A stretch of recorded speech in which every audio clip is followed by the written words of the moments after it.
Hi everyone, here is Fabio Parisi from the Mountain Partnership Secretariat, and I will be moderating today's session. Before going into the topics and the presentation, a few housekeeping notes.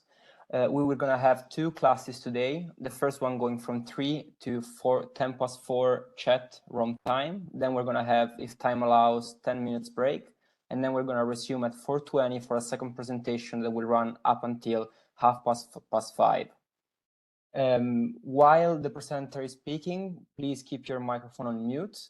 And I remind you all that we're going to have a presentation roughly 1 hour long and followed by a short Q&A of 10-15 minutes, where you will be able to share question either via the chat or by raising your hand and taking the floor. Without wasting more time, we're going into today's presentation. Today's first presentation is held by Roberto Bausani, who is an environmental engineer working at Calligan Italiana SPA since 2016. He specializes in the design, construction, and management of drinking water plants with focus on technologies to remove micropollutants from water intended for human consumption. And today's presentation will focus on the role of reverse osmosis desalination for a sustainable water future. This presentation will be followed by a second one by Cristian Carboni, who will be presented later before he will take the floor. And the floor is yours, Roberto, and enjoy. Okay, thank you very much. Good afternoon to everyone. I am Roberto Bausani, and I am a designer of reverse osmosis desalination plants.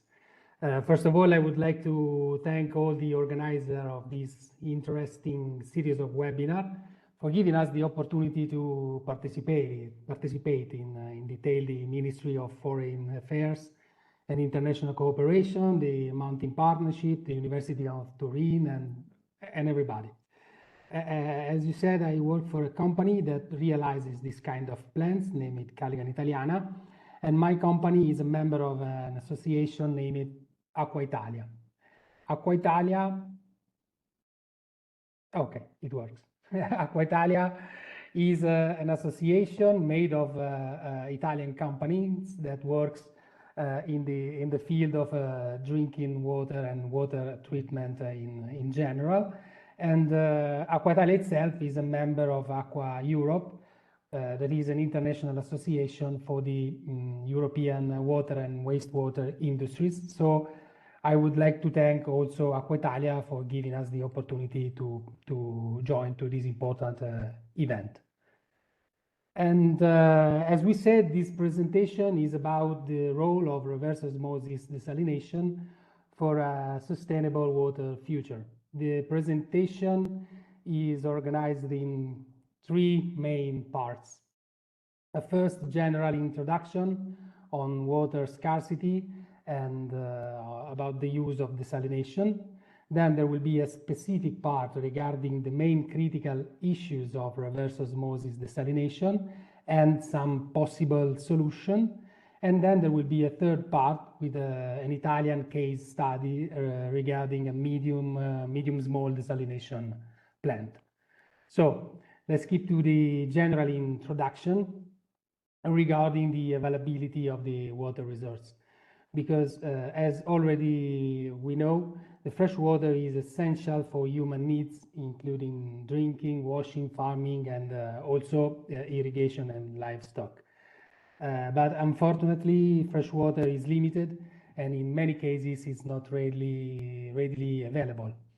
And as we know, water covers 3/4 of the globe surface, but fresh water is only the 3% of the total water on the earth, while the remaining 97% is salty water. Furthermore, about 70% of the existing fresh water is not available. So the available part of fresh water is around 30% of the total existing fresh water. That means that the available fresh water is actually less than 1% of the total water resources in the planet. Regarding the people, around 3/4 of the worldwide inhabitants stay below the water shortage. So in several regions, the withdrawal really overcomes the employable water, deteriorating the reservoir. So most of the Earth aquifers become in danger, and many water courses has been damaged by pollutants, and the bad quality made them no longer available for the use.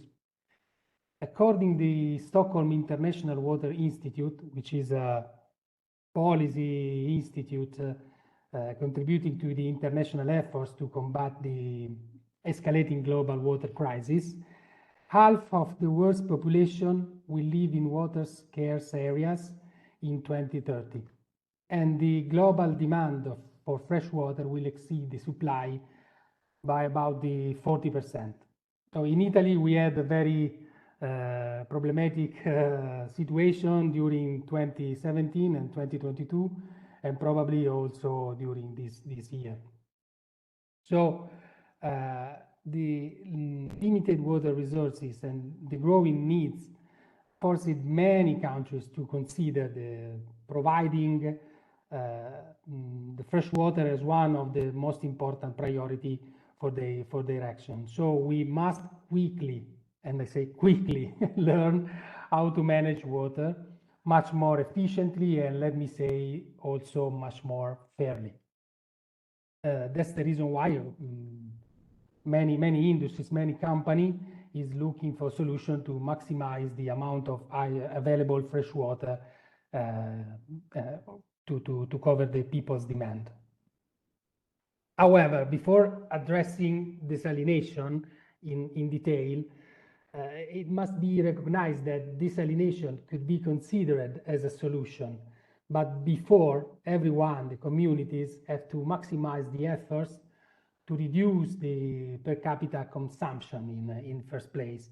And we can do that by few good practice, like the minimization of waste, because we have to take in consideration that the consumption reduction through reducing the wastage in all the areas of life and through more efficient appliance and manufacturing process. So it is not the focus of this presentation, but should come first before we find a new kind of solution. Secondly, we have to reduce the water losses into the drinking water net by mapping the net, by leak detection of the net, and monitoring the water supply network. Then we have to change our mind, and we have to focus on the circular revolution, starting from the reuse of the wastewater. We can use treatment system to purify wastewater, and this could give the opportunity to recover a large volume of fresh water. Some alternatives like using effluents from wastewater treatment plants for non-potable uses, such as toilet flushing or, most important, irrigation, should be considered and assessed as one of the options before we select desalination as another solution. So seawater desalination could be a viable alternative to the previous solution, but we have to consider that desalination will be more costly than other kind of solution. So desalination has to be employed has to be employed strategically inside a combined planning water program. But what is desalination? Desalination could be defined as a process that separates the dissolved salts from saline solution, such as seawater or saline groundwater, to produce fresh water. A more academic definition was given in 2019 by some experts and was given as a procedure that is performed on aqueous solution to separate the salts from the solution, or to separate the water from the salts. If we talk about the distribution of the desalination plants, to give you an idea, we can say that the International Desalination Association says that there are about 20,000 plants worldwide with a daily desalination capacity of around 100 million of cubic meter. These plants are located in 150 different countries, so worldwide, and are serving the needs for more or less 300 million people that completely depends on desalinated water for their daily life. More or less 65% of these plants are reverse osmosis plants. Here you can see a map for the Mediterranean area in 2006. Yesterday, if I remember well, in the presentation of Professor Valentina Fuscoletti, we saw an analog, a similar picture for the entire world. But what we can say is that the Italian coast, but also the European coast, is still quite free, with very ample possibilities for development. The most important plant here is one plant in Israel with a production of 330,000 cubic meter per day, which is equal to 3,800 liters per second. So a very, very huge plant. In fact, in some particular areas, the role of desalination for the development is central. We can take as the example, as we said, Israel. In fact, Israel produces the 20% of its drinking water from the sea. And together with the use of purified wastewater for irrigation, has managed to avoid falling into a water crisis again, unlike many other countries in the same region.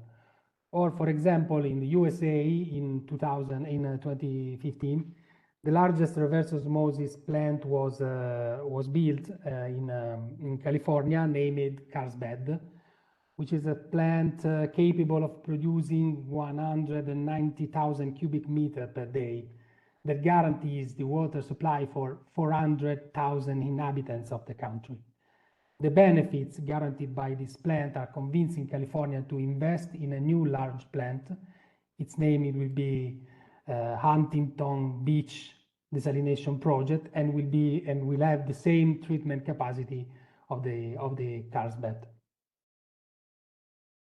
In Italy, as we said yesterday, the withdrawal of marine or brackish water for drinking water represents just the 0.1% of the total withdrawal, and it takes place only in some particular region, especially in Sicily, Tuscany, and in Liguria. So desalination can become an important alternative to face the water scarcity, even in Italy. There are many desalination techniques. We will focus only on reverse osmosis because, as we said, is the most diffused technique for desalination in the world. Excuse me. The osmotic pressure is a natural phenomenon that occurs when a semi-permeable membrane is placed between two solutions with different ion concentration. So the concentration gradient drives the water and drives the flow from the dilute solution to the most concentrated solution until the chemical equilibrium is achieved. The reverse osmosis process is designed to overcome this natural phenomenon, reversing it. So this is achieved by applying an hydraulic force, which is an external pressure to the membrane system to force the water to flow against the osmosis process. The applied external pressure should be greater than the natural osmotic pressure created by the difference in ion concentration between the solution. As we said, the reverse osmosis process is the most commonly used among all the membrane desalination process. But what is the reverse osmosis plant? A reverse osmosis desalination plant is made by several stages and several parts. First of all, there is the intake, because the desalination plant could obtain feed water from different sources, such as aquifers or groundwater, or like in the most common cases, from seas. During the construction of seaside desalination plants, the intake pipes are installed to get the saline water from the ocean or from the sea to the plants. Once the water comes to the plant, we have to prepare the water for the membrane, and this is made by pretreatment. Pretreatment could be normally some pre-chlorination, which is a process that involves chlorine for disinfection. Then we have sand filtration or maybe ultrafiltration to remove particles from the water. Then we have cartridge microfiltration for the same purpose. And then we have the dechlorination and anti-scalant dosing to protect the membrane from these chemical compounds. Then we have the backwash water coming from pretreatment that could be treated in another part of the plant. Then we have the main stage, which is the reverse osmosis stage, which is made by membranes that are membranes with very low permeability for salts and dissolved solids, but has high permeability for water. Seawater reverse osmosis membranes could reject impurities as small as 0.1 nanometer. However, the transmission of ions through the RO membrane is often dependent on the characteristics of the feed water, in particular temperature and pH. It is also susceptible to the existence of oxidizer, organics, algae, and bacteria. That's why the pretreatment has to work properly. The membrane, however, has to be periodically cleaned, so we have inside the plant a fluxing and a cleaning system. Then we have the energy recovery system inside the plant, because the high pressure required to overcome the osmotic pressure results in a concentrate stream which is highly pressurized. So the energy recovery devices are commonly used to recover this hydraulic energy and transfer it to the feed stream, reducing the amount of energy required by the high pressure pump and also the size of the pump itself. So these devices convert the hydraulic energy of the concentrate into a mechanical energy to drive a piston or a pump, which transfer the hydraulic energy back into the feed water. Then we have the part with the brine discharge, because desalination processes result into production of brine, which is a waste fluid characterized by high salinity and several dissolved minerals. In seaside plants, normally the brine discharge is disposed into the sea for obvious economic reason, because it is the cheapest way to dispose this waste. Then we have post-treatment, because as we said yesterday, the water coming from reverse osmosis is not drinkable because of the low mineral content and low total hardness. So the remineralization stage is needed. And then we have the final disinfection and the distribution to the water net. We can start with the second part of the presentation with the main critical issues of the reverse osmosis. When we think about the reverse osmosis problems, for sure we think about the high consumption of energy and the production of brine.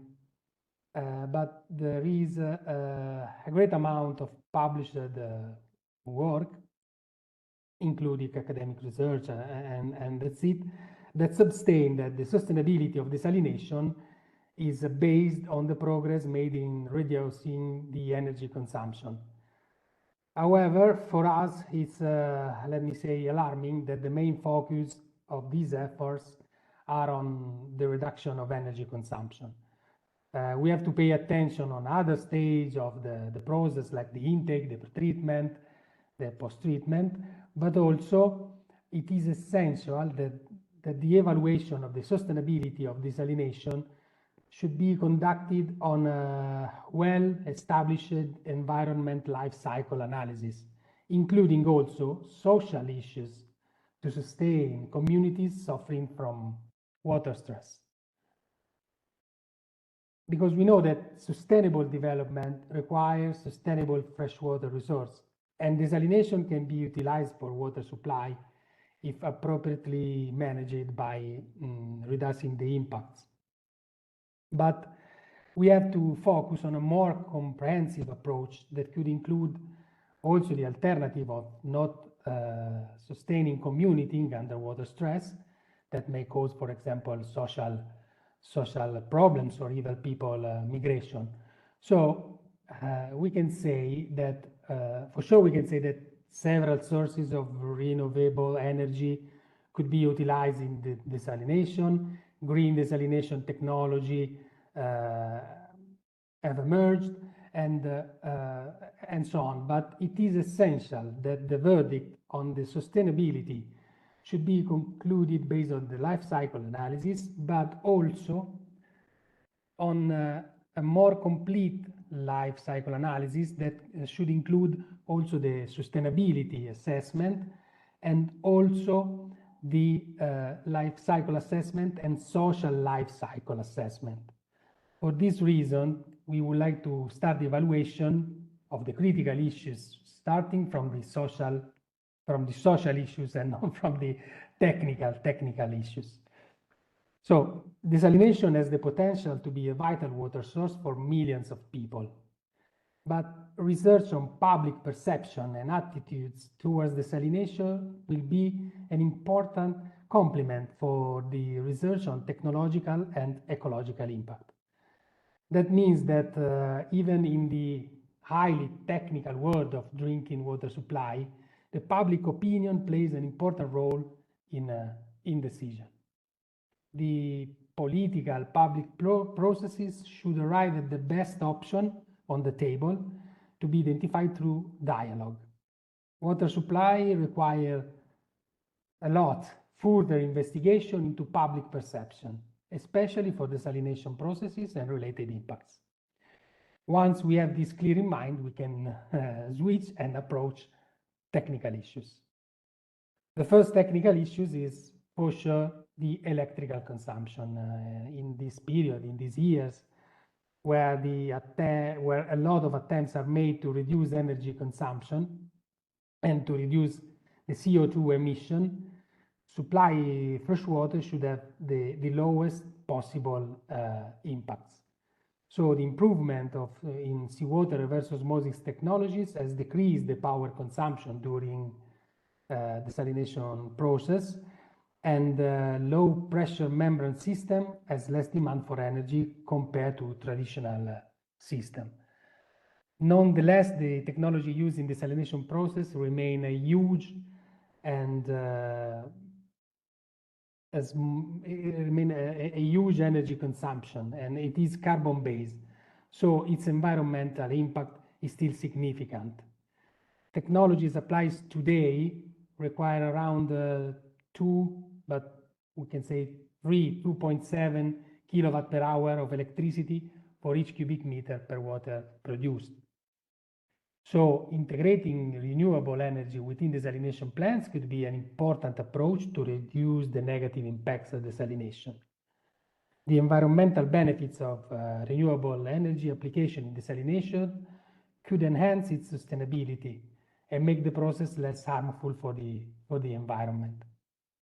The renewable energy produced on the site can be employed even directly in desalination plant by integrating the energy within desalination, maybe even using the direct current electricity from photovoltaic. But at the end of the day, it seems, however, unlikely that the large-scale desalination plants can feed themselves with renewable sources. So for desalination plants and for industrial plants, the use of network energy seems more applicable. So we have to include even greater shares of renewable resources. The second problem is for sure the discharge of the brine and the damaging effect of brine on marine habitats. In the last year, a great deal of information has been gathered regarding the impacts imposed by desalination industry on the marine environment. So that is no more questionable. Brine has a high salinity, between 1.5 and 2 times higher than the sea water, which is normally around 35 grams per liter. And many studies have shown that increasing the salinity of aquatic environment slightly above the ambient condition disrupts the osmotic regulatory abilities of some marine organisms, resulting in dehydration and consequently in the death of these organisms. Some other studies warning that high salinity affects marine organisms and inhibits the growth of aquatic organisms like plankton or some species like benthic species. In addition, the increasing salinity is inversely proportional to the concentration of dissolved oxygen. Thus, hypoxia could affect all the marine organisms. And in addition, the brine normally has a temperature that exceeds seawater 1.5, 1.4 to 1.8 times, depending on the technology. So increasing the temperature of seawater increases the toxicity of some chemicals like metals, which affects aquatic life. So, having clear in mind the main critical issues, we can approach some proposal for solution and some future prospects. The first regards the electrical consumption, because although the desalination industry has made a significant progress in reducing its energy consumption, the demand for energy is still high. Reduction of 20% over a decade, the last decade, is not enough. So we have to maximize the integration of renewable energy within the desalination plant because it could help in improving its sustainability. Renewable energy like solar, wind, but also the geothermal energy. So the desalination industry is encouraged to review its standard and aim to achieve a net zero effect on the environment.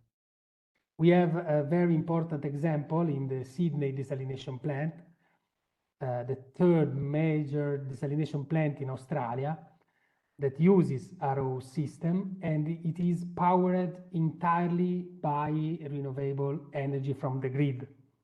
The project included, in fact, the construction of a wind farm to offset the energy usage of the plant with 100% renewable energy. However, the desalination plant itself could constitute a way to accumulate renewable energy, because in some moments of the year and of the day in which you have an excess of production from wind or from sun, we can operate the desalination plant to produce a surplus of fresh water and accumulate it into tanks. And then we can introduce this water into the network, suspending desalination in moments in which the production of renewable energy is lower. So we can switch the accumulation from the accumulation of energy into the accumulation of fresh water. This system has been studied, for example, in Saudi Arabia, where more or less 10% of electricity consumption already goes to the production of fresh water. Regarding the discharge of brine, as in the case of the intake, some significant investment are necessary to improve the infrastructure for discharging the brine. So, as well as the improving the brine characteristic to mitigate the adverse effect on the environment. The design and construction of the discharge infrastructure must put together clear strategy and management option for the reject brine, and could be improved by carrying out dedicated and site-specific environmental impact assessment, conducting long-term monitoring programs, discharge in less sensitive areas, use of maybe existing pipelines if available, for example, wastewater treatment plants, existing pipes, or maybe using diffusion system to limit the impact of brine on coastal ecosystems. So as a general improvement, we can say that we have to improve the intake process and its infrastructure to contribute to overall sustainability of desalination. We have to develop alternative green chemicals for desalination because it is essential for mitigating the negative impact of chemical used in desalination process that we find in the brine. This is a very present, significant challenge to the industry, the research of green chemicals, as well as the research to develop green membranes that could reduce the energy consumption, that could improve freshwater recovery and safe to recycle or dispose when they reach the end of their usable life. Then we have to find innovative methods for safe discharge the brine, maybe installing better facilities for diluting the brine and optimizing the rate of discharge. And then there is the improving of the characteristics of the reject brine, maybe removing the toxic and harmful compounds from the brine. These are all fields in which the technology has to make some step forward to sustainability for the desalination plants. But in this moment, as a faster solution, there is a specific improvement that we sustain, that is building a smaller and more widespread plants. Because this could be the solution to contain the impacts of desalination plants. Because if you build a smaller plant, you have a smaller intake, less chemicals concentrated in one point, less brine discharge concentrated in one point. So there is no need for a system for diffusion or diffusion structure because it will be already diffused. Then smaller plant has a faster realization, so we can face the crisis in a faster way. And there is also a lower cost for the freshwater distribution because you have many points in which you can put the fresh water and you can use the existing net. This is a change of the approach, a change of mentality, because now in this moment we are going even more to build very bigger plant like the one in Israel or the one in California, but we have to change the approach and we have to consider a small desalination plant as a small well for a small country, because the technology for a small plant is now ready. And an example of this kind of small plants is given in the Italian case study on the Elba Island. So we switch in the last part of the presentation, in which we would like to describe an Italian plant. The plant was regarding construction of a drinking water plant from seawater with a capacity of 80 liters per second.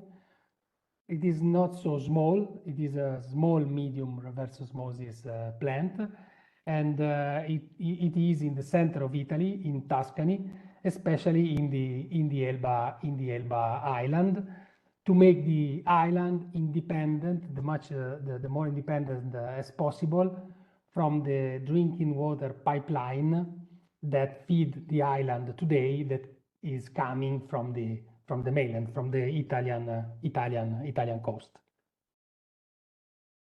So the plant has the same main stages of a traditional plant. So there is a seawater storage tank. There is a filtration section with dual media sand filters. Then we have a 5-micron cartridge filtration section. Then we have the proper reverse osmosis section. In this case, we have no post-treatment because there are some wells into the island, and we can mix the water with the water coming from the wells. There is a storage tank and then a pumping station for the water network. And then there is a brine storage tank and a pumping station for the brine back to the sea. Then the plant will be completed with the system for the cleaning of the membrane and the dosing section for the reagents. This is a 3D rendering of the plant because the plant is still under construction. And the main technological aspects of the plant were the followings. So we have the evaluation of the water quality of the incoming water from the sea. Then we have the minimization of the space and the minimization of the logistics impacts, because we have to take in consideration that the plant is built on an island, so we have to reduce the construction cost and we have to contain the building without making the ordinary and extraordinary maintenance operation difficult. Then we have to consider the flexibility, because it is important to understand that the water production has some oscillation, and the system must follow, especially in an island like the Elba Island, where we have a very increase of demand and population during summer because of tourism. Then this is the choice of the most suitable membrane, because in the market today there are very many kind of different type of membranes, each with its own characteristics. So higher removal of salts, higher removal of boron, working pressure. So we have to find the proper membrane for this application. Then we have to consider the minimization of energy consumption, because the energy demands of the reverse osmosis depends on specific design parameters like the salinity of the water, the temperature of the water. So the pumping system has to be chosen properly.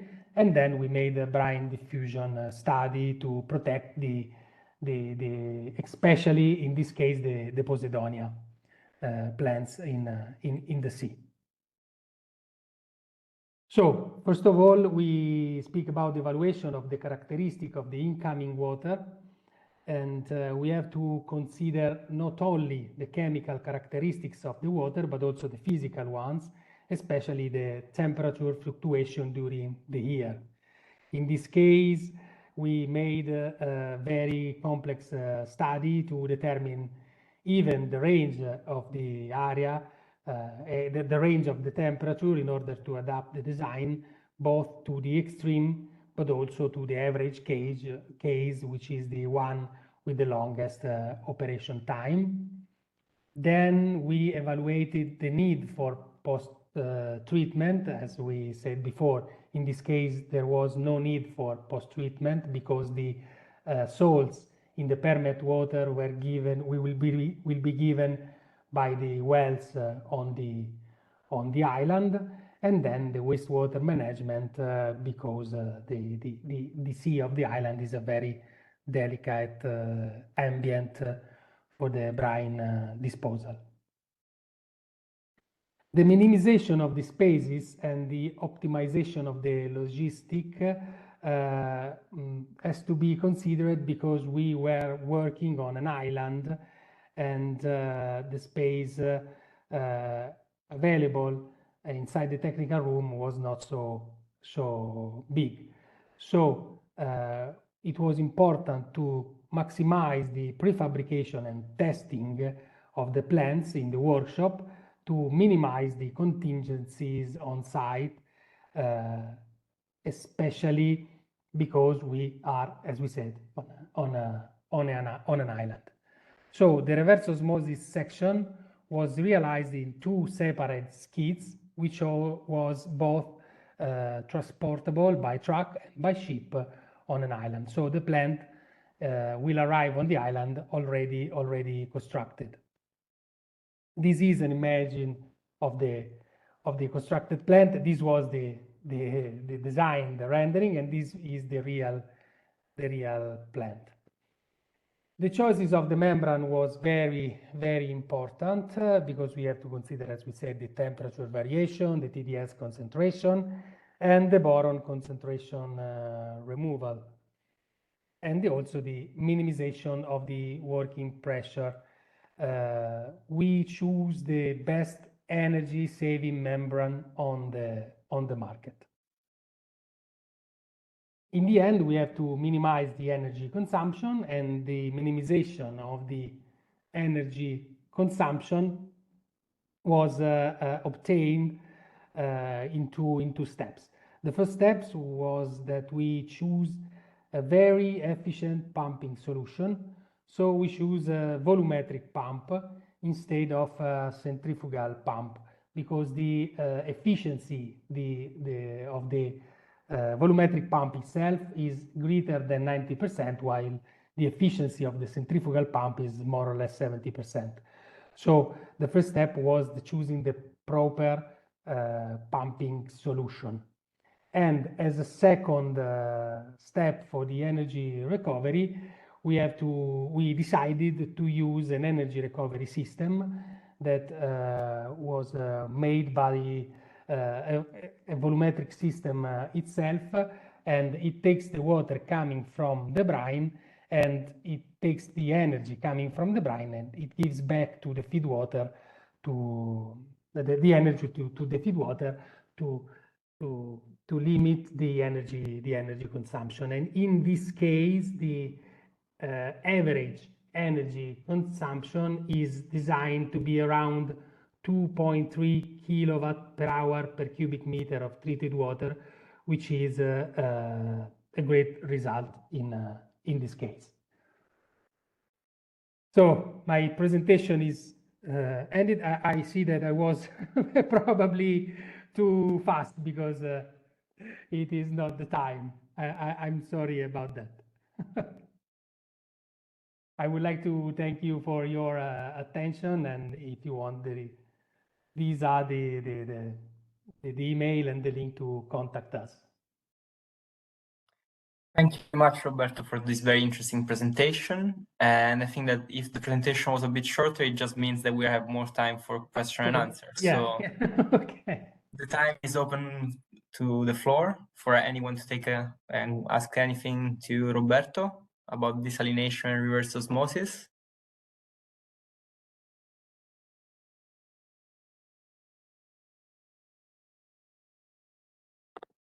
Yes. One from Brescia University, I see. The floor is yours.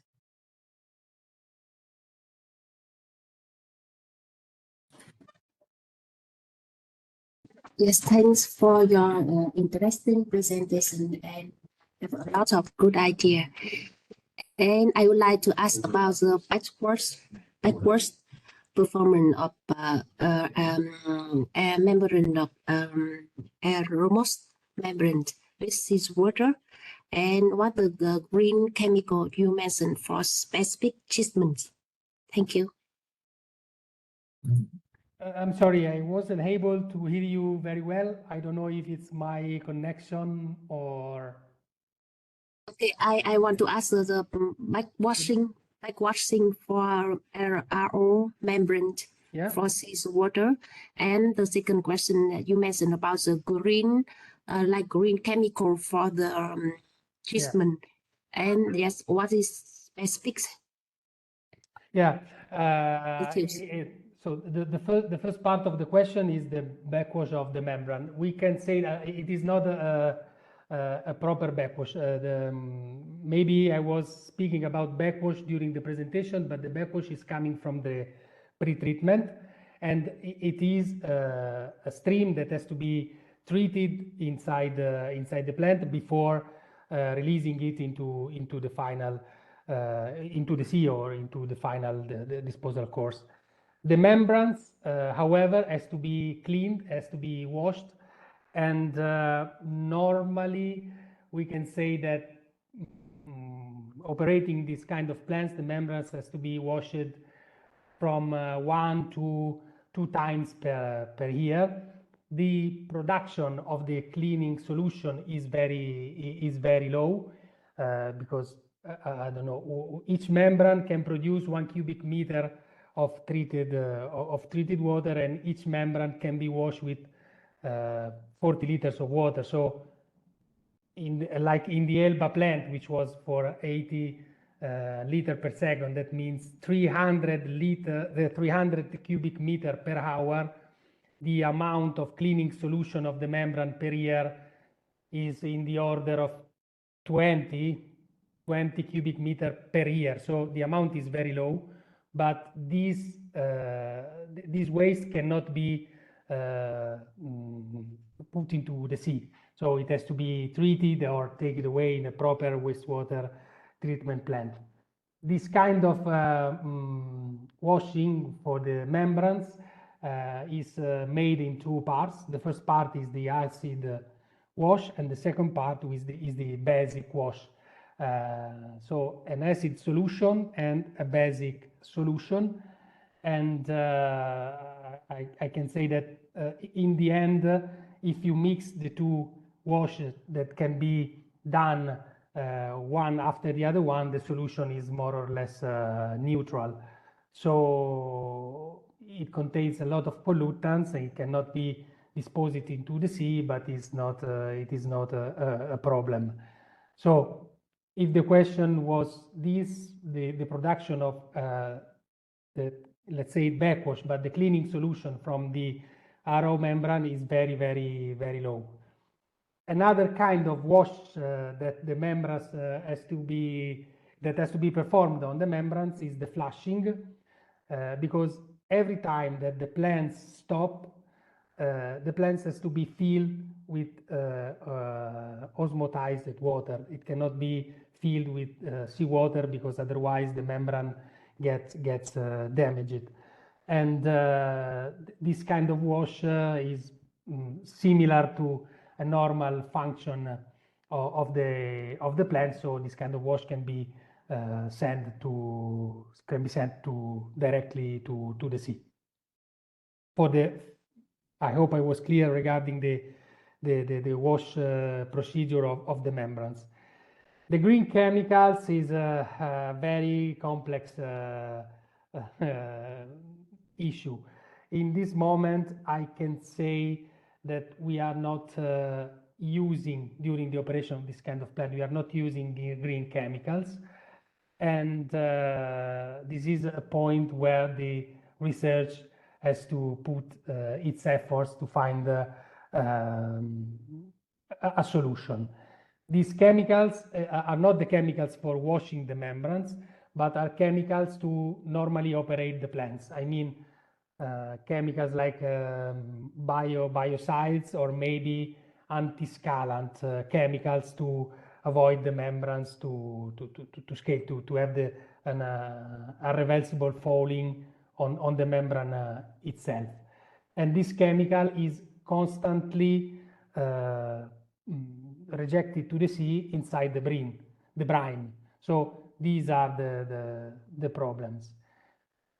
We are conducting some studies as a company, but we are not a chemical company. We are a company that makes plants. So we hope to find some green chemicals into the future. I hope I have answered to your question. Thank you. Then second question is from Livio. The floor is yours. Thank you, Fabio. Many thanks, Dr. Bassani. Excellent presentation. 2 questions, please. Number 1, if you are already working abroad, I mean, outside of Italy, and what's your experience about that? If you are working in Africa, in Asia, in whatever. Number 2, you stressed the high consumption of energy in this process of desalinization, and you stressed the importance to associate renewable energies, which is a solar plant, I mean, renewable energy, in order to have more effectiveness in the production of purified water. Well, my question is, in order to have a more efficient use, a more effective plant of purified water, you focused your presentation on the sea, taking the water from the sea. What's about taking the water from rivers? I mean, in Africa, we don't mind, but there are plenty of big rivers, exactly, in Western Africa, in Eastern Africa, there are big rivers. And maybe at the mouth of the river, the content of salt is different and could be maybe easier to purify water, not from taking water from the sea, but taking the water from the river, where the river is at the end of its course. I mean, it's almost salty, but the mouth of river is less salty than the seawater. So, have you ever quantified the difference between taking the water from the sea and taking the water from a river, please? Thank you. Yeah, thank you for your question. To answer to your first question, as a company, we work in all areas of the world, but I have to say that we are more focused on the Mediterranean basin, and also we have an important branch of the society in the Middle East. So we know very well these 2 markets, while unfortunately we don't know very well the market of Africa. But I know that with our colleagues we have interest in developing this kind of this part of market. So in the future we hope that we can find opportunities also there. Regarding the desalination coming from the sea and the river, this is a technological. This is different from the technological point of view, because the water coming from the sea has a very high quantity of salts, but in the end it is not a bad quality water. So you can choose a proper way of pre-treatment, and then you can focus on the desalination plant itself. The river is different because the water of the river is, as you said, less salty, but it has some pollutants that may affect the functioning of the reverse osmosis. So in case of rivers, you have to focus more on the pre-treatment to take out all the organic matters or the turbidity from the water. And then in the end, you have a final stage with reverse osmosis. This is a practice that we already used and we already install, and it is used to take out from the rivers with the final stage, with the reverse osmosis stage, some pollutants that cannot be removed with pre-treatments like chloride, fluoride, sulfates, so the ions that cannot be removed with pre-treatment. So if you have a river, you have to focus on the pre-treatments, and then you can use the reverse osmosis for these remaining pollutants. In this case, the osmotic pressure of the water is very lower in comparison to the sea water. So the energy consumption from water coming from river for brackish water is very low. Is lower than the the seawater desalination plant. I can tell you that is from, if we say that the energy consumption from seawater is 3, coming from river maybe from 0.3 to 0.5. So rivers can be a solution, but the pre-treatment of rivers is very complicated and has to be well designed also, this kind of that part of the plant.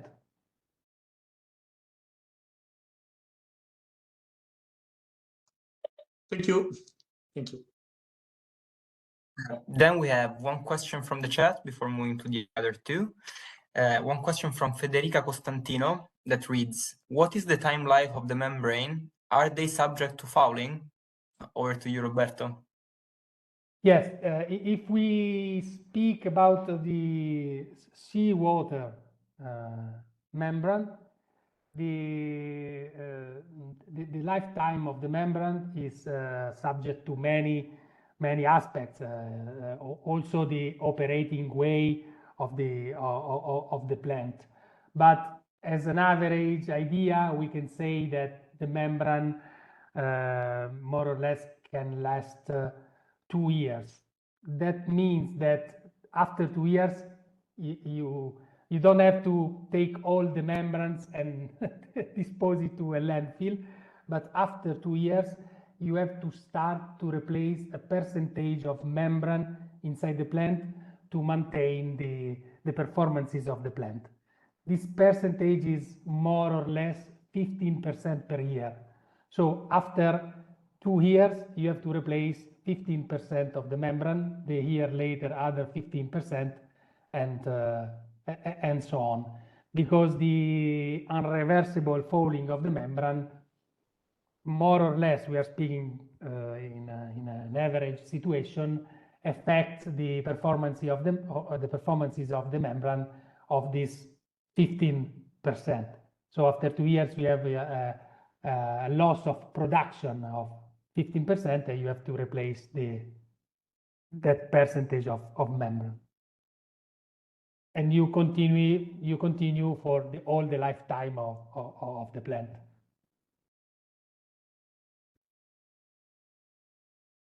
I don't know if I explained well the concept.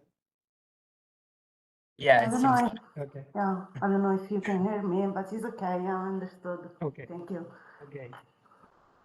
Then the floor is over to Amal, who was the next hand up.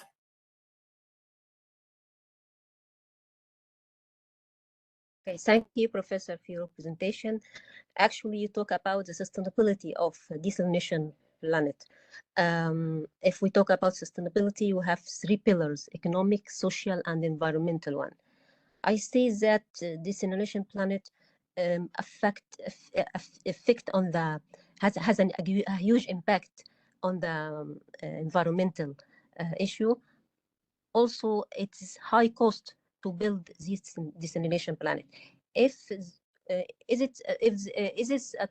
there a chance that we can use nanotechnology in this processing to reduce the cost of this desalination planet? Thank you. Yeah, this is already ongoing. Many manufacturers of membrane are developing nanotechnology to improve the efficiency of the membrane and to minimize the energy consumption. That means that with nanotechnology, they are developing a membrane that is more efficient on salt rejection without increasing the working pressure. So the nanotechnology, the membrane is I don't know if you have the idea of the membrane, but it is a sort of a layer. Yeah, the water. Okay. I have an idea. Okay, so above this layer, you can use the nanoparticles to avoid the passage of the salts and to let the water pass through the membrane at a lower pressure respecting your normal osmotic pressure. So the three main producers of membrane in the world are developing nanotechnologies for these purposes. I don't want to make names of the producers, but if you want, I can give you the names in a private. So it will be list cost. Yeah, it will be cheaper as the operational cost, because you will not work at a pressure, I don't know, normally this kind of plants works around 70 bars to have 99.5% of salt rejection. With nanotechnology membranes, you can work not anymore at 70 bars, but more 60 bars. So you have a decrease of pressure which is greater than 15%, and this comes with a lower energy consumption to take the water to that pressure. It is the main field of development to improve the, let's call it green membranes, the use of nanotechnology, for sure. Thank you very much. Okay, now we move to the next question from Domenico. The floor is yours. Hi, good evening, everybody. How it is building on what Amal asked. There are issues of energy consumption, of recycling of materials. So there are also some environmental problems in the technology. I would like to ask, how do you see solution? How do you foresee, if in a timeline, how fast is going the technology, and how is the acceptance, and does the industry trust in this opportunity, is investing? I mean, these are kind of plants that go in between public and private in terms of public research and development, but then plants like the one you show in Isola d'Elba could have the role of the industry to create the plants, etc. So more to ask you, what is the pipeline for the improvement of the technology, diffusion of the application, acceptance from society, etc. How do you, if you have a perspective on that? Yeah, thank you for your question. It is a very complex question. It is easier to give you an answer regarding the technological point of view. What I can say, what I can see, is that the industry is working hard to find a technical solution, especially in membranes. So the membranes with higher salt rejection and lower working pressure. This is the main goal of the producers. And at the same time, there is an important development in the energy recovery systems. So these systems are more and more efficient, and this is the most important thing, is to recover all this energy from the plant.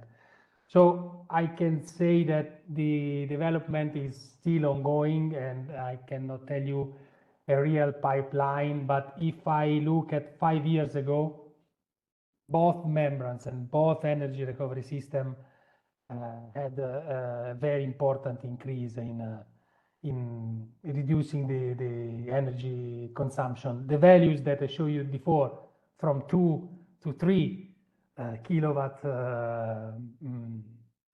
per hour per cubic meter, are at the present state. 5 years ago, probably it was more from 4 to 5. So I think that from technological point of view, the direction is the right direction. From the social acceptance of this kind of plant, it is more complex, and that's why in my presentation I always stress this point, because these plants are seen from the people always as an industrial plant with a very high impact on the environment. I can say that in this period, the water crisis is changing the perspective on the people on this kind of plant, because you have to reason if it's better to have this kind of plant or to have water scarcity. For the Elba Island, it was a very big problem, because the availability of water has a direct impact on the activity of the island, especially during summer and during for tourism.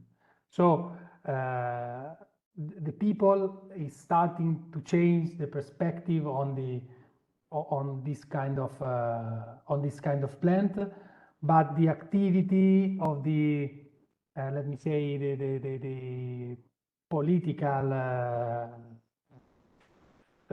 organization is not enough, because these plants are still seen as an industrial plant and with a lot of pollutants. Instead, these plants are not a very industrial plant, so the impact is not so high as they are seen by the people. So in this case, I see that the pipeline is not so short, but the water crisis will give us and give to this topic an acceleration. So I hope that within 5 years we will consider a desalination plant as a normal potabilization plant. Activated carbon or sand filter are everywhere, and nobody makes the demands about this kind of plant. And I hope that in 5 years, 10 years, the reverse osmosis plant will be considered as the same. Okay, thank you. That it was the impression I had, so I just want a confirmation from you. Okay, thank you very much. Welcome. One last very quick question that we've got 1 minute from chat, from Amal. What is the required amount of fossil energy to produce 1 cubic meters of fresh water? In this case, the amount of energy is the one that I told you is more from 2 to 3 kilowatt per hour per cubic meter produced. In this moment, I can say that this kind of energy is coming quite in Italy completely from fossil energy, or maybe it comes from the grid. So the percentage of fossil in comparison to the renewable energy is the percentage of the grid. So I cannot answer regarding just the fossil amount for this kind of energy, while the energy needed to produce 1 cubic meter is more or less 3 kilowatt per hour per cubic meter. So since it's 4:10, if there are no other pressing questions, I will close the session here. Many thanks to Roberto for the presentation and for the Q&A. It was great to hear from you about desalination and all the other information that you shared. And we'll meet you all back at 4:20 with Cristian Carboni, who will be presenting on traditional and emerging water disinfection, technology, challenges, and solutions. See you all in 9 minutes. Enjoy your coffee, and we will start at 4:20 on the spot. Thank you very much. Thank you very much. It was a pleasure. Second lecture of the day. The second lecture is led by Cristian Carboni, and it will be on traditional and emerging water disinfection technologies, challenges, and solutions. Cristian is the innovative disinfection system manager at Aqua Italia Anima Confindustria, with over 25 years of experience in management, research, and technological innovation. He specializes in disinfection technologies for industries such as defense and food, as well as methods for testing microbial water quality. As an Aqua Team delegate to the Italian National Institute of Health and Ministry of Health, he helps revise regulations regarding materials and objects used in water systems. He is also an external expert for the European Commission with expertise in the European Water Framework Directive, DWD, Sewage/Directive, and Bathing Water Directive. This is a very brief presentation, and the floor is over to Christian, who will be guiding us through this very interesting topic. Thank you very much. Thank you, Fabio, for the introduction, and good morning, good evening, or good afternoon. I don't know the idea where you are, depending from the time where you are. I try to share my screen. I hope it can work perfectly without a note or other mistake. Okay. I'm, as Fabio told to you 1 minute ago, I'm Christian Carboni. I work in Industria Denora that is an international multinational company based in Milan, and that is make part of Association Aqua Italia.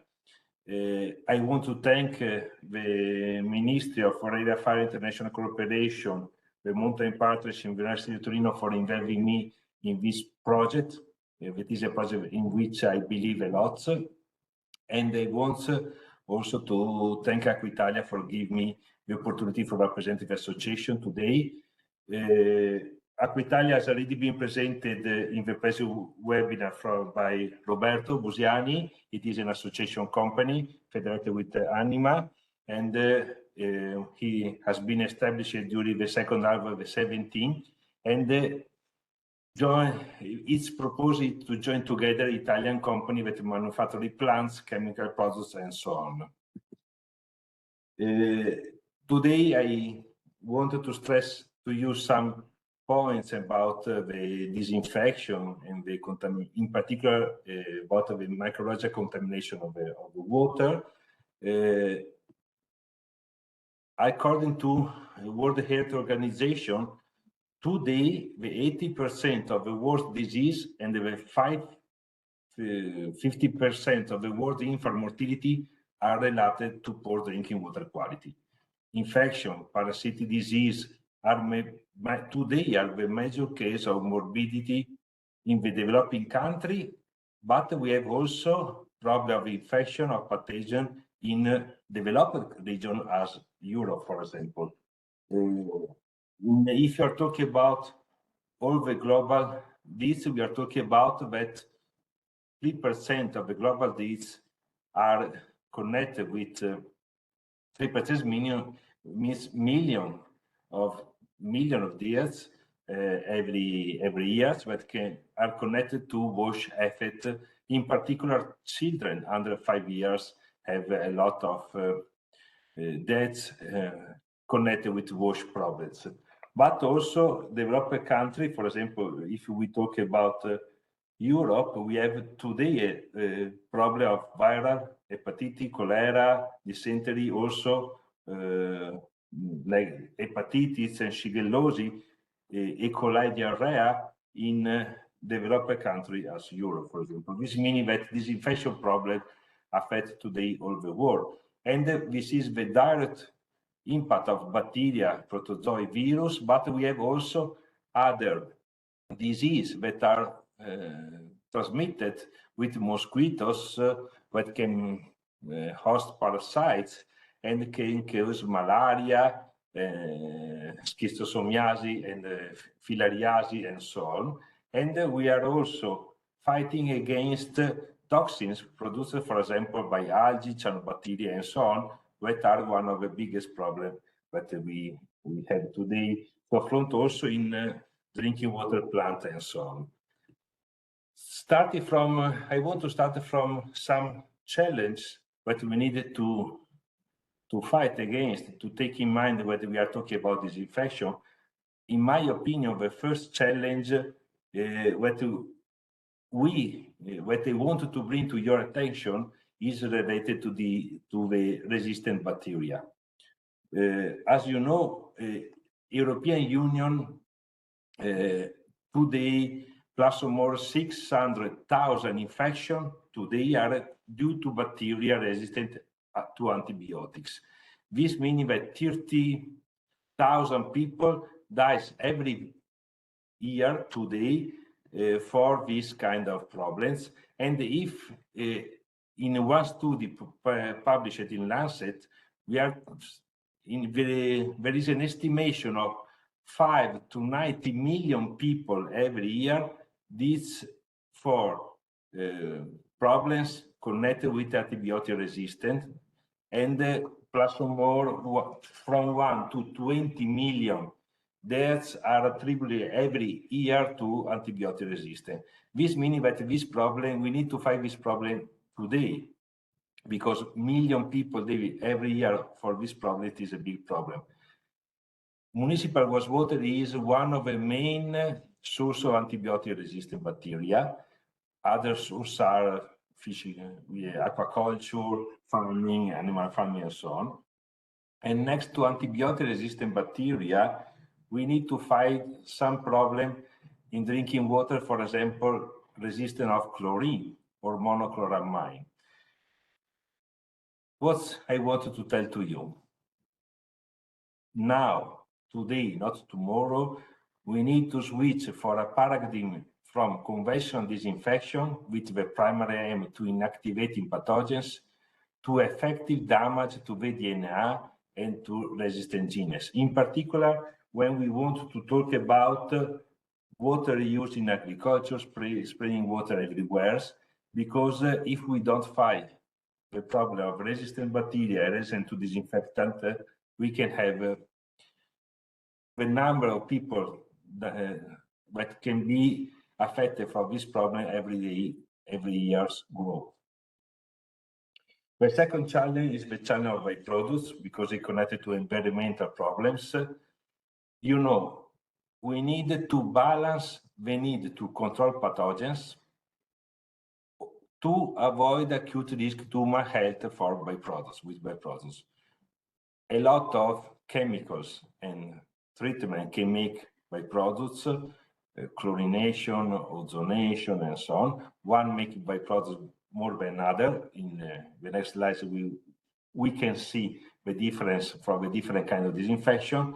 For sure, we need to pay attention also to the problem of byproducts, in particular when we have need to store the water, because we are talking about the problem of scarcity of water, in particular in some region, also in Italy, in some zone of Italy. If we need to storage and reuse this water, we need to make this water free of pathogens. We need to make disinfection. But if the water stay at hot temperature with the disinfectant inside, we can have a problem of byproducts. Another topics that I want to do, another challenge that I wanted to bring to your attention is the challenge relating to the resilience. This is a real picture I take in a place where we can see the effect of a spill into the sea due a malfunction of a purification water treatment plant due to an exceptional atmospheric events, too much rain. As you can see, floods can cause damage for basic water infrastructure. Small drinking water infrastructure can be flooded and put out of commissions for days, weeks, or months. And when flooding of sanitation facility occurs, there may not only a break on the service, but flooding may distribute human excreta and bacteria, virus, and so on across entire communities. In this day, we have problem, for example, of floods in Italy, because we're doing a lot in particular some region. I can give to you an example. In 2013, if I remember well, there was a river flood in Eastern Germany, and the activity dried out floodplain to cryptosporiosis infection among children in the following day. And also not only cryptosporiosis, but also salmonella, norovirus, and so on. Climate change could lead to development and spread of previous species of microorganisms. For example, we know we have scarcity of water, or we have floods, or we have changing the temperature. This meaning changing in the salinity, this meaning changing the level of the sea, and so on. And this changing, for example, in brackish water with elevated temperature could be give the ideal environment to certain, for example, Vibrio species, no?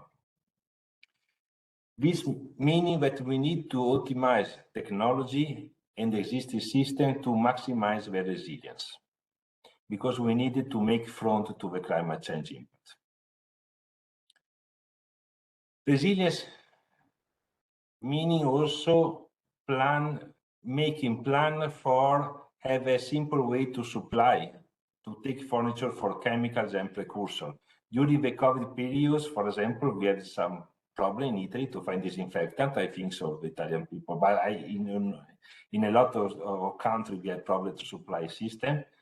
And we need to be aware that we can have problem not only about logistics and production as during COVID period, but also about the price during for COVID reason, or also for war reason, as for example the war that there is in this period from Russia to Ukraine, against Ukraine. And the fluctuation of price, the problem of logistics and so on, can give problems to resilience to the system. The last, there is another point that I want to stress. We are talking a few minutes in the previous webinar, that is sustainability. For sure, we need to take in mind all the three aspects when we define the disinfection system.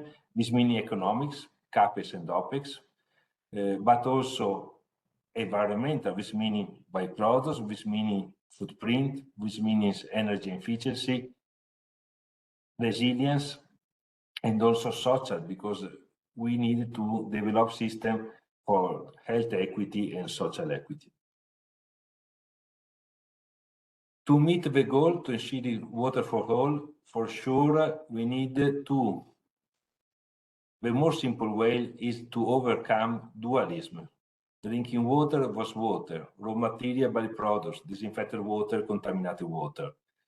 This meaning, in the first step, to put forward the concept of multiple water for multiple purpose. If you think that today we are using drinking water, the higher quality water that we have for irrigated gardens, cleaning streets, using our toilets, this is have no sense. No sense. For sure, we need to use, for example, was water treated in agriculture that is rich of nitrous or phosphorus, as we saw in the webinar before, and also we need to switch from the concept of disinfected and contaminated. The biggest part of bacteria are not harmful for us, okay? And we need to have everything sterilized, everything at a high level of disinfection. And the other topic is about byproducts. Also, microbiologics, also natural system for making wastewater treatment are making byproducts, because bacteria during the degradation process making bacteria. We need to avoid the idea that byproducts is only bad things. Byproducts, intermediate products are also in the natural process. If we switch to this dualism, probably we needed to have less kind of treatment for the different use. Last challenge I put to your attention is the idea, the theme of a One Health approach. I don't want to speak today a lot about this, because Valentina, Dottoressa Valentina Foscoletti of Istituto Supersanità has already done in a brilliant way. I repeat it only that the disinfection system that we must provide need to decide on a risk approach, in an holistic approach, that taking care risk assessment. As you can see here, if human take antibiotics or enemy take antibiotics, with all these antibiotics today go to the environment, because also in developed country, a lot of wastewater, the majority probably of wastewater treatment plants do nothing against pharmaceutical, for example. This meaning that the pharmaceutical go on the river, we use this water for making irrigation. We have a fish full of pharmaceutical and so on. And all these problems help antibiotic resistant and pharmaceutical resistant growth. Now, okay, we saw the challenge. What is the better disinfection technology to take in mind to what we can use? As in the other webinar, we saw there is the best technology. There is not one best technology. It depends on a lot of factors. I put in the presentation some factors that we need to take in mind. For example, the login activation that you want to achieve, the water quality, because, for example, pH changes the efficacy of some disinfectant, because also if we use chlorine, we can have more hypochlorous acids or chloride ion, the temperature, the turbidity, the presence of other oxidable elements, and so on. The time that we have at a disposal for make the disinfection, because if we have a big flow with and we need a lot of time of disinfection, we need a very big footprint for making the plants, because for making disinfection we need one time at a combination of concentration and time, which meaning that if we wanted to use low concentration for avoid a big amount of byproducts, we need more time, and we need to find the right concentration time and the right time for do everything. It's not so simple, and the concentration time depends also from the login activation that you want to achieve. As you can see, all these parameters, all these factors are all connected with each other. The other point is sure the environmental impacts, as we saw during the previous webinar. We can make using disinfection for avoiding the fouling of the membrane of desalination, or for the fouling against the fouling of GAC, granulated carbon, and so on. But when we use disinfectant, we put byproducts or the residual disinfectant in the environment. No? This meaning that you need to take in mind also this aspect and the economics, because if we have we can spend more in capex. We can have a system that costs more in capex and are cheaper in opex. We have systems that are big, very cheaper in capex, but you have a big amount of spending in opex. Another point we need to take in mind, if we wanted to use disinfectant, chemicals or physicals for primary disinfection or secondary disinfection. Dr. Spadavecchio before was asking about taking the water from a river, no? For example, if we want to take water from the river, we need to make the primary disinfection for avoiding fouling the GAC in the membrane and so on. But after filtration and disinfection of this water from the river, we needed to send the cleaned water, disinfected water from the drinking water plant to a house. And we need to make this water arrive safe to the house. We call this disinfection needed for making protection from the drinking water plant to the house, secondary disinfection. And normally for secondary disinfection, we need the chemicals, we need some system that give a residual disinfection. This meaning that it's not so simple to go away from chemical disinfection or residual disinfection. Other things we can take in mind is the need for action against other pollutants. For example, iron, manganese, that sometimes is present, toxin from cyanobacteria, for example, microcystin, other substances that could be present on the river, for example, pharmaceutical, for example, geosmin, or other coloring substances, and so on. If we, for example, take the water from the river, we discussed it before, we need to try to make an oxidation or take out all these substances. We can make it with GAC, granulated carbon, with osmosis, with ozonation, and so on. And for sure, if, for example, we have iron manganese, and if we use chlorine or ozonation, chlorine and ozonation make a reaction with these metals. We can, and this means that we need to dose a higher amount of disinfectant. If we are organic, also the disinfectant make a reaction with organic, and we need a higher dose of disinfectants. This is the reason why I put your attention also in the presence of other pollutants. We need to fight against resistant phenomena. I put this point as my first challenge, and about the regulatory aspect, because if we need to achieve disinfectant, we need to use disinfectant that are emitted from regulation, and the quantity that are emitted from regulation. And the last point I put in your attention is the safety aspect, because if we use precursors that are dangerous for concentration or for the way of use, or other, if you use, for example, precursors that are not dangerous. We can see some example later. And the efficacy against biofilm. Biofilm is one of the bigger problems that we have everywhere, because until 5-10 years ago, no one was concerned about this problem. A lot of pipelines are full of biofilm, and with the traditional cultural method, we don't find it. But now with the new technology, we can find it. We can find this. We can fight against biofilm. Biofilms, I wrote the definition in the slide, are complex ecosystem formed by bacteria, fungi, or other microorganisms that make a matrix of protein, polysaccharide, cellulose, and so on, and and this protect them from disinfection.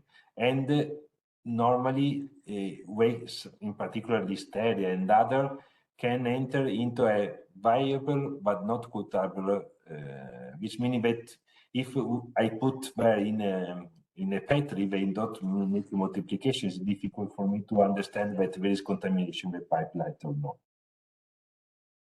Now we have highlighted a lot of challenges, criteria for selection. I'm aware of the fact that in some situations there is not still a lack of minimum disinfection system, and I know that we cannot achieve all our goals together, no? But we need to take in mind all these things when we design and programming a new disinfection system, because if we don't do this, in the next year, we need to redo or integrate the system that we build in a short time, because these problems are just actual, and tomorrow it becomes urgent. It's better to act where a problem is important and actual than not waiting that it becomes a global urgency. This is my opinion.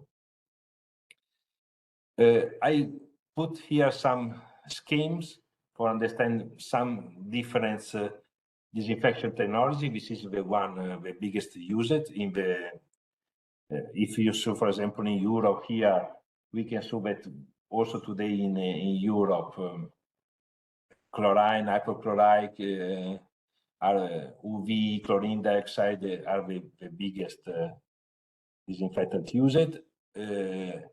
As you can see here, you can see that there is some kind of disinfection that are more capital cost, other that are high operational cost. For example, you can see two systems on site.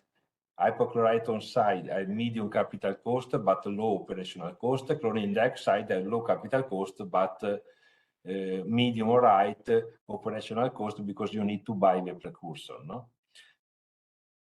Some of this one make byproducts, some other, as example UV, make no byproducts, but UV can make only a punctual disinfection as membrane, but not give residual disinfection. We cannot use for secondary disinfection. This is the reason why I told to you we have not a solution that can work for all the application and everywhere, because if you need to protect water from the drinking water plant to the house, we need a residual disinfectant, which means that UV filtration. And here I put some example also about the contact time, with concentration for time, for understanding that if you use different kind of disinfectant, we need a different time. For example, if we wanted to fight Legionella with ozone, we need a contact time of 5, this meaning 1 ppm for 5 minutes, which if you have a flu, we have a small tank. If we use combine chlorine against Legionella, we need 1000, which meaning that with all high concentration of 500 probably. We need a high concentration or longer contact time, which meaning a big tank, a big contact time, but big contact time means that we can have, for example, more residual and so on. This is an example of species and concentration time that we need for fighting against them. And take in mind that some bacteria, for example, Legionella, are becoming resistant, for example, to chlorination.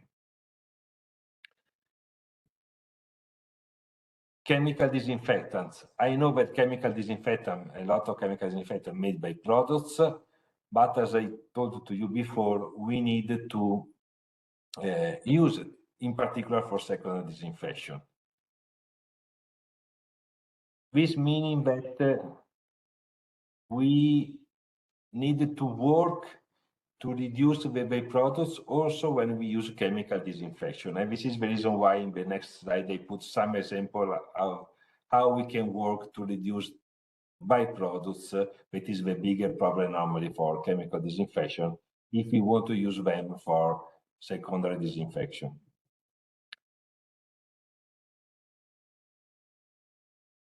Here I put some example. For example, some chemicals make THM chlorate, aloacetic, and so on. Others don't, for example, chlorine dioxide don't make THM. Chlorine gas that you can use making on site or using bomb don't make chlorate. Ozone normally don't make THM chlorate and other byproducts. Can do bromate if you have bromate inside to the water, but for us, the problem of ozone is it's difficult to use it for residual disinfection because ozone come back in a very fast time to oxygen. This meaning that ozone could be, for example, a good solution for primary disinfection, but it's difficult to use it for secondary disinfection, for example. Here I show to you some example of how we can reduce byproducts in real cases. For example, if we want to take water from a river, as Dr. Spadavecchi asked before, in Florence, for example, we take the drinking water from river. We have different kind of treatments. This means, for example, ozonation, after ozonation, granulated activated carbon for taking and so on.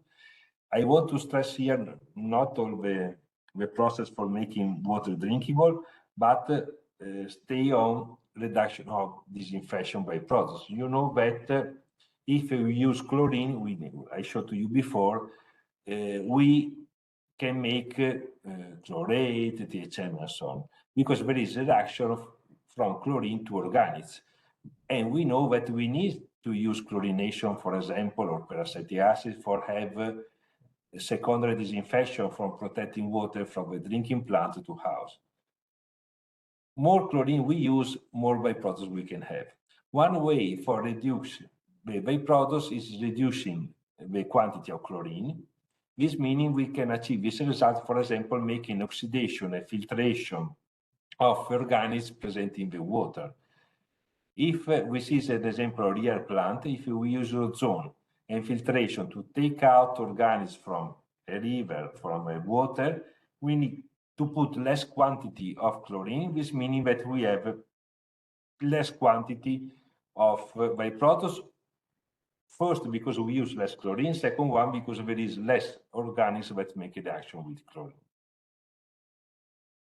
Another way for reduce the byproducts, in particular water chlorination, that is one of the more useful disinfectant also today everywhere, is to making disinfectant on site. If we produce chlorine in a factory, we need to package it in a plastic bag to send it with a truck with high temperature and so on. We need to put some caustic soda for make stabilization, and with the high temperature we can have problem of chlorate formation and so on. There is system that producing chlorine on site, starting from salt and water. This meaning not harmful products, but is everywhere, because salt and water are everywhere. You have no problem of price, of supply and so on, with an electrochemistry process that make the transformation of NaCl, which means salt, but used for cooking, and water, to hypochlorite. And there are two different systems, one with membrane that produce chlorine gas, but you can make injection. For example, the drinking water plant in China, one of these drinking water plant in Hong Kong use this system. And the other one is without membrane, and you can produce hypochlorite directly in the water. One of the interesting things of the system with the membrane inside is that the byproduct is hydrogen gas. And in this period, we know that, for example, hydrogen gas is interesting for as a form for storing energy for make decarbonation and so on. In fact, there is some interesting project in Portugal, but also in the south of Italy we are thinking on, but we of company that want to use this system for starting from salt and water, producing chlorine for making disinfection, and using hydrogen gas for storage energy or for making decarbonation. For example, I can mix hydrogen gas with CO2, carbon dioxide, making methane that I can use for make energy. There is a bigger utility that they have solar panel, drinking utility. They take energy from a solar panel during the day, make chlorine production for disinfection of the water and the hydrogen production. We want to store hydrogen and use hydrogen during the night for make energy. No? In this way, as you can see, we can see when we are talking about process of connection from water and energy. No, and this is named water energy nexus. No, that is a typical form of we can match not only different technology for water treatment, but also different technology that can make connection from water and the energy fields. Another way, here I want to stress the point that I told before, that the reduction of byproducts is important, in particular in the region where there is a temperature, where we want to make a recirculation of water because we have no water, but we want to collect water in some tank during periods of drought and so on. Because if we want to make a recirculation of water, we need to add all the time disinfectant, and all the time you add in this way byproducts. No, if after we need to discharge this water, we can have problem for the value of the water. But this is the only things that we need to do, because we need to make recirculation water. We need to make it different use of water. This meaning that we need to adopt solution that can give reduction of byproducts. Another interesting thing that I want to stress to you is that if we make combination of technology, for example, before we saw ozonation and filtration for reduce the organics in water and to avoid or reduce the formation of byproducts. if we use, for example, UV plus chlorine, or if you want use UV plus ozone or ozonation, a lot of scientific publications show that we can have good results fighting, for example, against resistant bacteria and resistant genes. This meaning that the better solution could be one technology, but the more of the time coming from a combination of technology. Final suggestion. Sure. We need to, I told you before, we need to implement now existing technological solution, because the resistant bacteria problem, resistant bacteria to disinfectant is now. The contaminant emerging concern problem are now. We know we have PFAS, microplastic. If we act now, for example, take out contaminant pharmaceutical from wastewater, the basis of all the river, etc., are full. The sludge are full of this contaminant. We need a lot of year to solve the degradation of this pollutant in the environment. No, this meaning that also if we act now, we have a lot of year in front of us for solving the problem of resistance and so on. Because in the bed of river, as I invited the main, no, and the resistant bacteria are now present in the environment, and we need time to try to solve this problem. This is the reason why I suggest to start to make new regulation, to find public and private investment to solve this problem and act on this problem immediately. Because, for example, in Switzerland, there is a lot of ozonation plant in wastewater treatment plant, but also in Italy, there is not so much ozonator for take out drugs, for take out pharmaceutical from wastewater. And all these pollutants, all the bacteria resistant that are present in wastewater, go to the river, to the fish, to the environment. The other suggestion for sure is to continuously develop new solutions for fight against climate change, for adaptation to the climate change, for fight against zoonosis. If we think that with the climate change, new temperature, increased temperature, for example, in southern Italy, could bring a problem that today we are not, I don't know, malaria or yellow fever and so on, that can arrive in the zone where today are not present. With the war can arrive some problems, or with the frozen that is not present in some part of the northern world, can arrive new pathogen, new bacteria, new virus. This meaning that we need to continually make innovation. We need to develop more sustainable solution, the solution that consuming less energy, or solution that can develop the nexus from water and energy, as I showed to you before, with the system producing chlorine and producing hydrogenized byproducts. For sure, there are interesting development also about various technology, but using, for example, renewable energy as the sun. I write here some example, for example, photochemical LP, that start from the solar radiation, and also nanotechnology, and so on.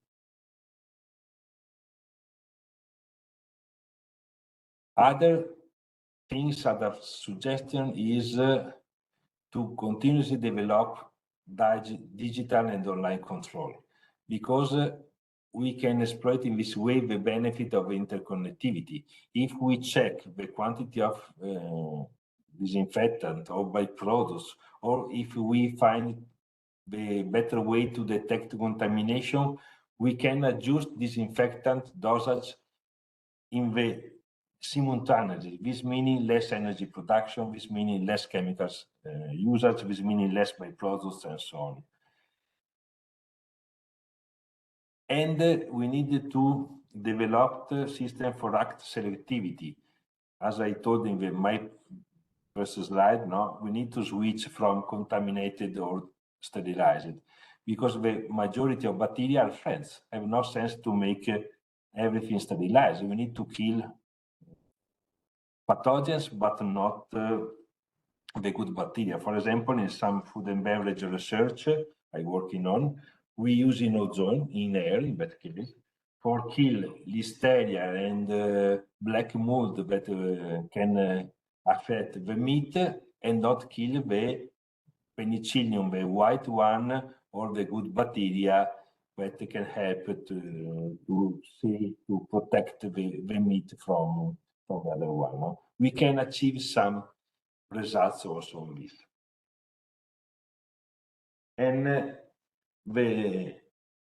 for sure, the final suggestion is that we need to activate local community, citizen, to co-create solution, raise awareness, strengthen social political consensus. And as Nelson Mandela said, education is the powerful weapon which you can use to change the world.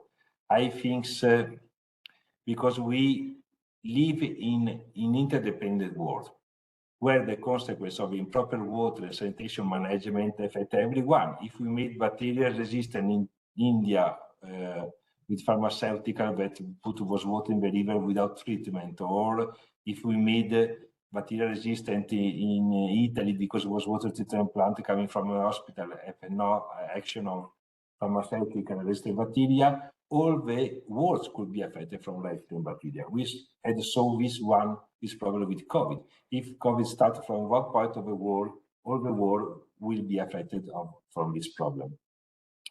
Technology company, research institution, regulation cannot solve the problem from themselves. We need a personal, a collective initiative at a global and local level, because the water-related issues is primarily an educational and cultural problem. And this is the reason why I'm very happy of this seminar, because this webinar that we are doing these days are an example on a very simple way in which we can exchange case history, information, knowledge. I hope we can start new relation with new partners, new contact everywhere. We can facilitate in creation of partnership project and work together to find problem solution. And this is the reason why I would close my speech. Thanks again, Mountain Partnerships Secretary, in particular Rosa Laura Romeo, but also the University of Turin, also the University of Area 5, Spadavecchia, and so on, because I'm very happy for this initiative, because I believe in the involvement of the community in working all together for solving this problem. I thank you for your attention, and I want to leave the floor for the, I think I'm in time, I want to leave the floor for question and answer, because there is not one solution for all the problems. The better way is go to the real cases with real question and try to answer. I thank Christian for the presentation, very, very interesting. And I think we can open the floor for the question and answer. Let's see who's gonna break the ice first.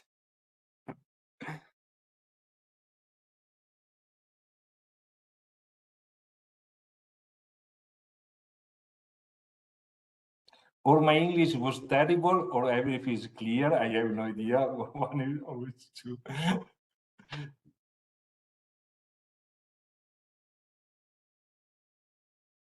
Any question for Professor Carboni? Livio, the floor is yours. Thanks for breaking the ice. If I can, just not really a question, but it was a pretty specific peculiar presentation, not easy to follow, I guess the target for this kind of presentation can be the national authorities who have to provide people with good quality water.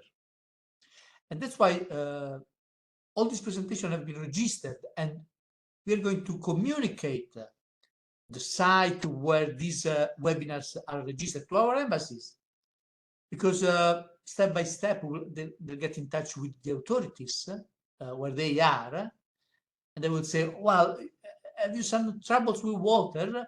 We have this webinar, you can have a look. So it's not exactly now all the outcome of these webinars, but the fact to have the opportunity to register all of them give us the chance to take profit, to make them fruitful even in the future, sending to our embassies all the links where they can find these sessions. So thanks again to Mr. Carboni. It was not an easy session, but I understand that each of these sessions has got its own target. We have been mingling, we have been mixing up all together because we believe that water needs a comprehensive approach. But I understand that the ones who have an interest in chemicals are not exactly the ones who have an interest in biodiversity and so on. Anyway, here is our webinar. This was our approach, and thanks again to all of our speakers and to Mr. Carboni again. We count on the impactful, the fruitful impact of this webinar also in the future weeks and months. Thank you. Thank you, Dr. Spadavecchia. I know that is very technical session, and the level of information are very high because are very technical. We discuss on this topic normally with the European Commission, with Istituto Superiore Sanità, I know very well Lucentini, and so on. And there is, when I need to decide, it's not so simple to define the right content of this presentation because I check the people involved. It is some technical people, some not, a lot of countries, not so simple to make the right presentation for all the people present because you can tell nothing, making blah blah for 1 hour, not telling nothing concrete, or you can go too much technical. I fully agree with you. That is another important result of this webinar are that we have content saving in a platform. This is the reason why I thanks very much University of Turin that they give a platform, because we can say, okay, there is problem of bacterial resistance. Please, authority of this country, go through this content and find. For example, we discussed about Legionella. Legionella is very simple problem. When you make shower, when you open water from a camping everywhere you are, or for a cooling tower, you can breathe this bacteria. If you have some problem, you can die. In Italy, we have no regulation about Legionella disinfection in cooling tower. This is in France and not in Italy. And Legionella is not simple to solve because with this chlorine, it's not only a problem of developing countries to you. We go to antibiotic resistance is a problem everywhere, and there is European Commission are working in the new urban wastewater directive of these topics. But I want to stress this point to all of you, because in this way, probably all of you cannot understand everything, as I don't understand everything in the previous webinar, because I'm microbiologist. When I follow George, I take a lot of notes, I learn a lot of things. Okay, I watch all the webinar, you can because I learn a lot of things, a lot of topics. And if all of us are aware, we can stress, as you are telling, in very right way, the regulator system, the people that need to put money on these things to find the solution, because we are aware of the problem. One of the bigger problems that we have today is that people are not aware of the problem. We discussed about, you are Italian, we discussed about scarcity of water in Italy in past summer, and people are using drinking water for the garden. My garden died during that summer because we don't use drinking water, but 80% of the people use drinking water for gardening last summer, no? If there is no awareness of the problem, it's difficult to find a solution. But I think that many countries, political authorities are aware of this and do need this kind of information. If I'm a minister, if I have the responsibility of managing a big city of 3-4 million people or a country of 10-50 million people, I need to know all these things, especially when I cannot count on a perfect water like maybe in Europe or somewhere else, and there are risks in water. I do need all this kind of information about fluoride, and so it's of utmost importance. I mean, Fully agree. Fully agree.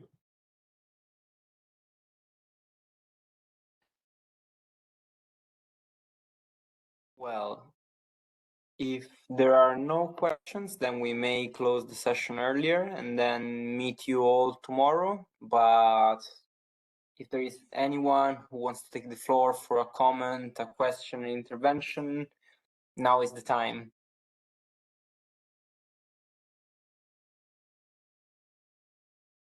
Too much technical information, we need to digest them, but if when you can see again the presentation or some question came in your mind, you can invite it to Aqua Italia and we can go through. Well, then many thanks for all the information, and I think that I can speak on behalf of all that it was very interesting and very technical indeed, but as you mentioned, it's better to go technical than to go empty words just to fill time. So we thank you all for your participation, and we look forward to see you all tomorrow at 3 p.m. Rome time for other 2 presentations. Thank you very much. Fish farming. Thank you. Have a nice day. Thank you. Enjoy the rest of your day or evening, and see you all tomorrow. Bye-bye. Thank you. Bye.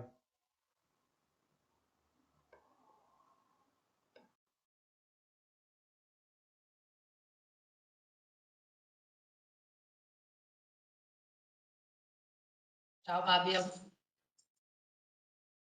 Bye bye. Bye bye. Good job.